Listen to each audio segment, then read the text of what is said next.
자, 우리가 이제 회계에 대한 얘기를 한번 해보자고요, 이제. 자, 회계학 해가지고 여러분들 뭐 다 아시겠죠, 뭐. 회계학을 하면 뭐 장부라든가 뭐 기업의 어떤 그 일기장 뭐 이런 것들이라고 생각하시면 돼요. 예. 그러면 뭐 요즘에 이제 뭐 보면 뭐야, 저 대우라든가 그 다음에 또 뭐예요, 뭐 SK 뭐 이런 뭐 분식회계라는 얘기 많이 들어봤죠, 분식회계. 그죠? 분식이 뭐예요, 분식이? 분자가 무슨 분자일까요? 가루분, 가루분. 분가루. 그렇죠? 네, 그거예요, 그거. 그러면 분식이라는 의미 자체가 뭐냐면 화장을 하는 거예요, 화장. 기업이. 그죠? 내가 얼굴이 완전히 못생겼단 말이에요. 그럼 어떻게 해? 뽀샵을 하든지 화장을 하든지 둘 중에 하나야. 그죠? 예. 그러면 그거를 바꿔가지고 다른 얼굴로 만들어주는 게 분식이란 말이에요. 그죠? 그래서 분식의 대표적인 예가 이제 전에 이제 소위 말하는 그 대우 사태 있었죠? 여러분들 이제 대우라고 아시죠? 대우그룹. 그죠? 대우가 그 망하기 전에 그때 그 대우라는 그 그룹이 어느 정도였냐면 세계 500대 기업 안에 24위를 했던 기업이야. 어마어마한 기업이었어요, 그게. 그래서 그 당시에는 지금이야 이제 삼성 들어가면 최고잖아요. 그때는 대우 들어가면 최고였어요, 대우. 그때는 지금은 이제 요즘에는 회사를 다니면 그 인식표를 이렇게 달고 다니잖아요. 그죠? 예. 그거 좀 있어 보이잖아요, 이렇게 달고 다니면. 그죠? 예. 그 당시에는 뭐냐면 배지를 줬어요, 배지를. 그때는 회사마다. 그럼 대우 배지가 있어요, 대우 배지. 그걸 양부 다 끼고 다녀요. 여러분들 국회의원 가면 국회의원 배지 있잖아요. 그것처럼. 그죠? 대우 배지 딱 차고 다니면, 탑이었어. 그 정도였어요, 대우가. 그죠? 근데 대우가 그렇게 그 분식회계를 했는데 분식회계 규모, 그러니까 대우가 그렇게 화장을 했던 거, 즉 회사의 화장. 회사의 화장을 어떤 식으로 하냐면 이런 식으로 하는 거예요. 내가 지금 물건을 100만 원어치 팔았는데 그 100만 원어치를 어떻게 하냐? 200만 원 팔았다고 뻥치는 거야. 그게 화장이에요. 예. 요번에 내가 돈 받을 게 한 10만 원인데 50만 원 있다고 뻥치는 거예요. 어차피 장부라는 건 숫자잖아요. 그게 다. 예. 숫자만 고치면 돼요. 예. 대우가 그런 식으로 이제 뻥을 친 거예요. 어느 정도냐? 대우가 뻥친 금액이 50조예요. 50조. 어마어마하죠. 예. 50조야. 지금 현재 우리가 이제 조세 수입이 한 320조, 뭐 350조 거기서 왔다 갔다 해요. 지금 현재 우리 조세 수입이. 그죠? 근데 대우가 그렇게 발생했던 때가 한 10여 년, 15년 뭐 그 정도 되니까 그 당시에 50조의 분식회계를 그렇게 한 거야. 그래서 모든 분식의 집합체예요, 거기가. 할 수 있는 방법은 다 했어. 거기에 그 분식을 하기 위해서 모였던 회계사, 그 다음에 세무사, 그 다음에 법조인, 걔네들이 다 거기 그룹 안에 다 들어가 있었어요. 걔네들이 만든 작품이에요. 어마어마한 작품이에요, 이게. 그래서 분식을 알고 싶으면 대우를 보면 돼요. 거기에 다 나와. 할 수 있는 방법 다 썼어요. 그래서 그럼 50조를 하려니. 근데 그게 사실 이제 김우중 회장이 50조에 그 상당하는 그러한 돈들을 가짜로 한 거잖아요, 사실은. 그죠? 50조가 나한테 있다, 뭐 이런 식으로 이제 얘기를 한 거야. 그죠? 근데 실제로 그 돈은 없는 거잖아요. 그죠? 그럼 50조의 그런 분식회계를 한 이유는 뭐냐? 우리가 이제 그 돈을 빌리기 위해서는 누군가한테 돈을 빌리려면 내가 얼마 가지고 있다. 뭐 이런 것들을 걔네들한테 좀 보여줘야 되잖아요. 내 돈 갚을 능력이 있다는 걸. 그죠? 그런 걸 보여주기 위해서는 분식을 할 수밖에 없었던 거예요. 돈은 필요한데 돈은 없단 말이야, 내가. 은행 갔더니 나보고 얼마를 버냐요. 그래서 내가 한 돈 100만 원 버는데요. 그러면 대출은 한 20만 원 되겠네요. 이렇게 얘기하는 거야. 나는 100만 원 필요한데. 그럼 어떻게 해요? 1000만 원 번다고 얘기를 해야 된다는 거예요. 그죠? 그래야지 100만 원이라도 돈을 빌려올 수 있는 거잖아요. 그죠? 그럼 100만 원 돈 빌려가지고 어떻게 하냐? 그걸로 계속 투자를 하는 거예요. 그러니까 회사는 규모가 계속 커지는 거예요. 그죠? 돈을 버는 건 없는데. 그럼 계속 돈을 끌어다가 돈 쓰고 끌어다 쓰고 수익성은 계속 낮아져요.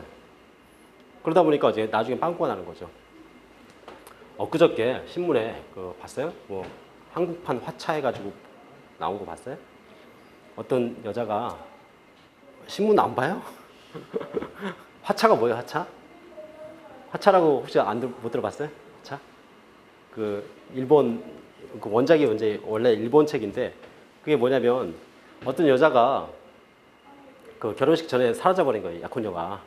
그죠? 예. 그래서 남자가, 배우자가 그 여자가 사라진 여자를 찾으러 다니면서 보다 보니까 이 여자가 내가 알고 있던 그런 여자가 아닌 거야. 그러니까 그 여자의 모든 경력은 다 조작이 된 거였어요. 그게 이제 들킬까 봐 도망가 버린 거야. 그게 이제 화차의 내용이거든.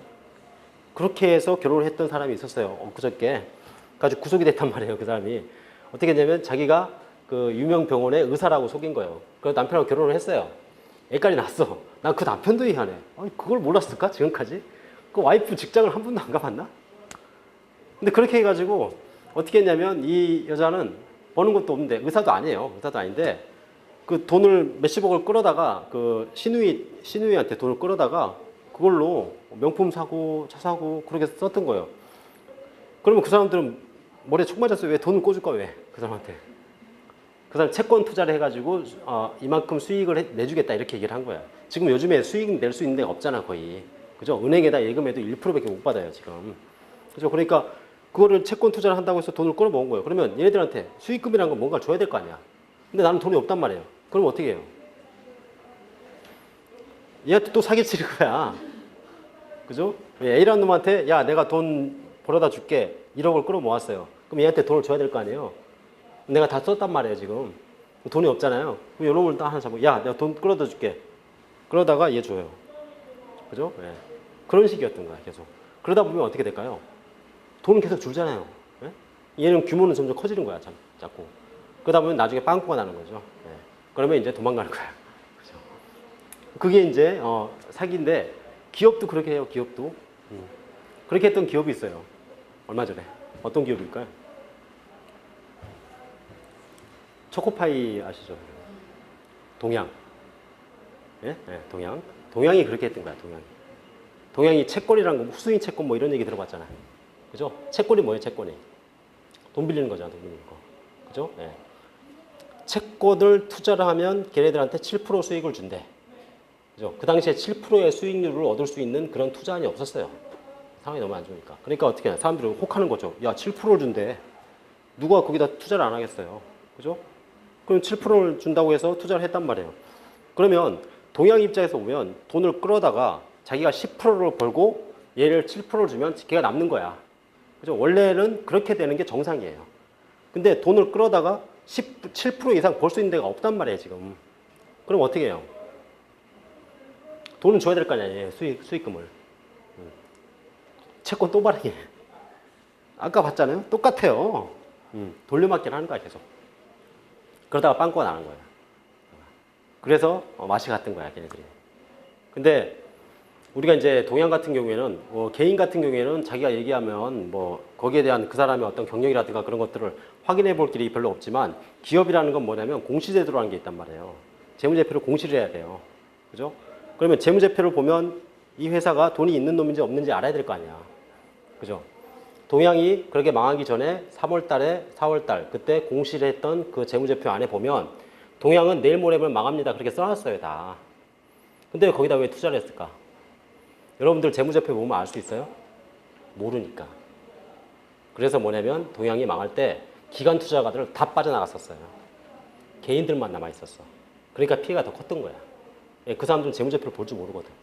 그죠? 재무제표에 어떻게 나왔냐면 동양이 자본 잠식이 한 2천억 정도가 됐었어요. 2천억. 그 얘기는 뭐냐면 내가 지금 그 가지고 있는 자산을 다 털어봐야 2천억 모자란다는 얘기야. 돈 줄게. 그런 상황이었어요. 그런 상황. 그게 재무제표에 나와 있었는데 그거를 알 수가 있나 일반인들이. 그죠? 7%를 준다니 얼마나 좋아요 그게. 그죠? 그래서 그렇게 했던 거고.